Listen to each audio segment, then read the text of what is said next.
ውድ የቻናሌ ተከታታዮች ከታች የማቀርብላችሁን እንድትከታተሉና ትዝብታችሁን እንድታጋሩኝ ፈልጋለሁኝና እስቲ ቀጥታ ወደ ሀሳቤ ልሂድ። በግልጽ ቤተክርስቲያኗ ላይ ጥቃት መዘዋል። ፓስተሮቹ የስድብ ተልኳቸውን ለተከታዮቻቸው በመስጠት እያስተማሩ ነው። በግልጽ የሚጠይቃቸው ግን የለም። ይህ ሰው ፕሮቴስታንት ነው። አንገቱ ላይ ማህተብ በማሰር ኦርቶዶክሳዊን በመምሰል ከዚህ በፊት ገዳማት ድረስ በመሄድ ምንፍቅናን የሚዘራ መጻሕፍት ለመነኮሳቱ ሲሰጥ ነበር። አሁን ደግሞ በግልጽ ኦርቶዶክስን በመምሰል ሀገር በተባለች በቤተ ክርስቲያንና በንጹሐን ሊቃነ ጳጳሳት እንዲሁም ኦርቶዶክሳውያን ላይና እንዲሁም በነገደ አማራው ሕዝብ ላይ የጥላቻና የሐሰት የስም ማጥፋት እያደረገ ነው። ለዘመናት የተማረ የሚባል ብሔር ፖለቲከኛው በዚህ የሐሰት ትርክት ነው የኖሩት። አሁን እየሆነ ያለው ይሄው ነው።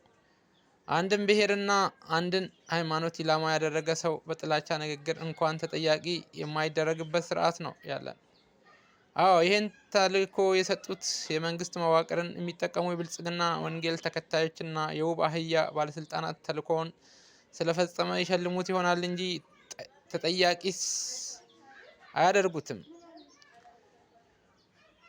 ኦርቶዶክስ ከሆንክ ግን እውነትን የመናገር እንኳን መብት ትነፈጋለህ።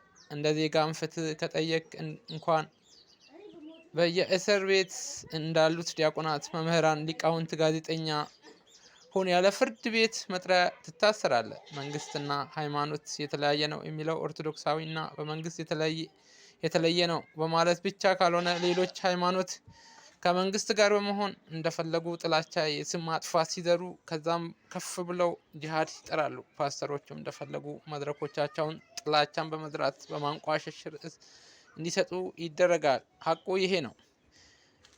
እንዴት ያለውን አምላክ ነው የሚያመልኩት እንዳንል በውሸት የሚከብር በስም ማጥፋትና ወንጀል ሲሰሩበት የሚከብር የሚደሰት ይሄ እውነት ከሆነ በምን ይሻላል? ካልዋሹለት የማይከብረው ሰይጣን ብቻ ነው።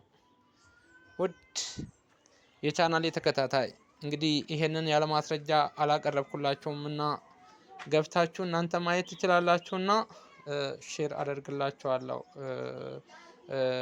ይሄ ሰውዬ የጥላቻ ንግግሩን በኦርቶዶክስ እና እንዲሁም በነገድ አማራ ላይ ሲዘራ እንደነበረ የግል ምልከታቸውን እና ሀሳባቸውን እንድትሰጡ ነው።